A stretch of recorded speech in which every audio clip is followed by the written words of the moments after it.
Thank you for joining us for another segment dealing with the subject this time of marriage.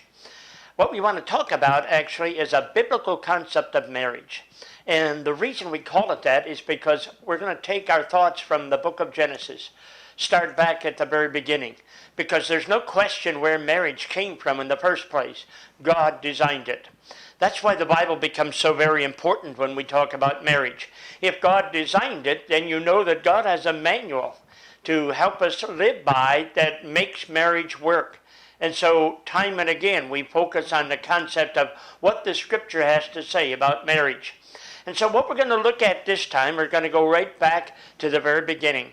Why marriage? Okay, I'm going to challenge you with this one thought. Marriage is a need-meeting relationship. Whatever else we want to make of it, it's basically a need-meeting relationship. So let me go back to the book of Genesis in chapter 2. And in the 5 days of creation, God looks upon his creation and says, "It is good." Excuse me. It is good, it is good, it is good. Then on the 6th day of creation, he makes man and he says, "It is not good for man to be alone. I will make him a helpmate." Now this doesn't mean that male and female, one are subservient to the other, because the Bible tells us that God made man in his image and likeness, male and female made him them. So both of us were made in the image and likeness of God.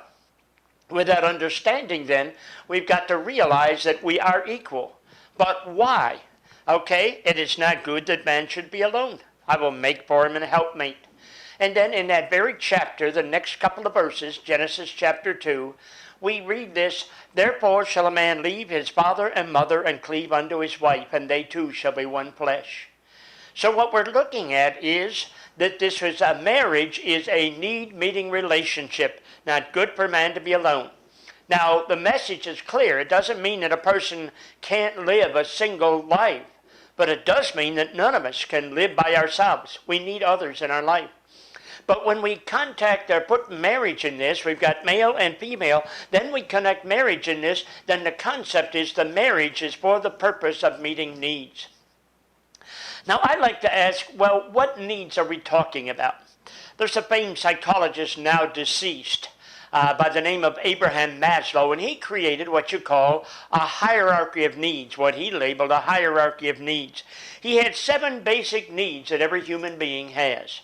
Now, after he passed, others have joined in and added others, and that's acceptable because of the fact that that as life changes, as it gets more complex and so forth, there are more needs to be met. But to make it simple, let's focus on the 7 basic needs that he spoke of. Now, on our chart here, we've got this diagram here. And with that, it's a pyramid, and that's the way he created his basic needs in a pyramid fashion, being that the bottom line, the foundational, was the first, and then you build up as you go up the line. Well, okay, let's look at those basic needs. On the bottom line, we had the physical needs. Marriage has a lot to do with physical needs. It has to do with the idea of the roof over the head, the food on the table.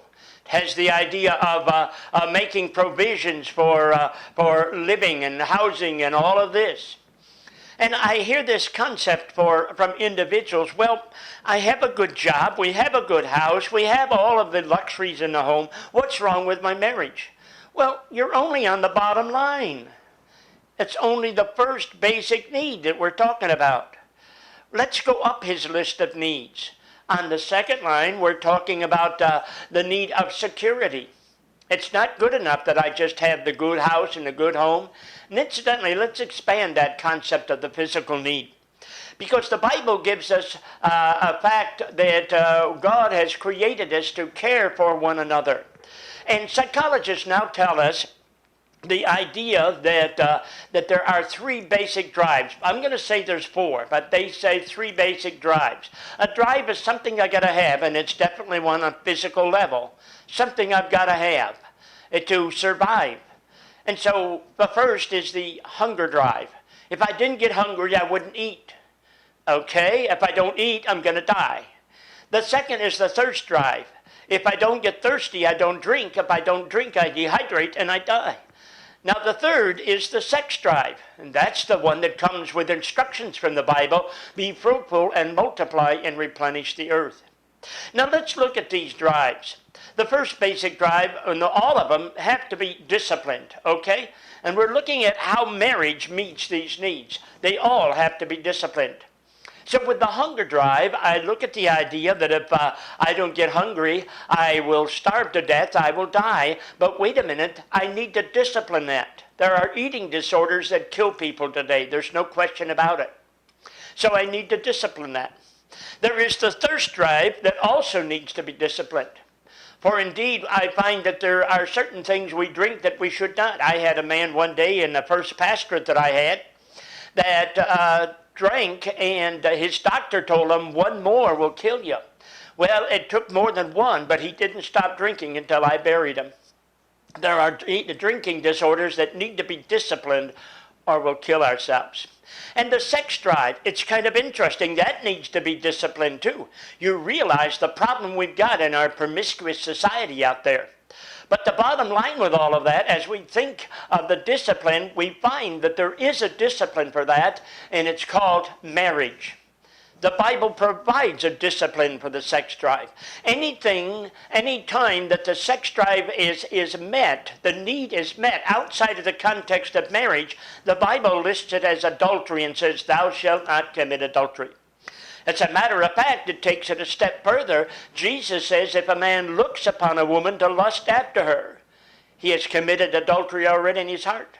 Pornography itself is adultery according to the Bible. Anytime I seek to satisfy this need outside of the context of marriage, I am committing adultery, and it is destroying the marriage relationship. The marriage relationship is designed to meet a need, and it's designed to meet those physical needs.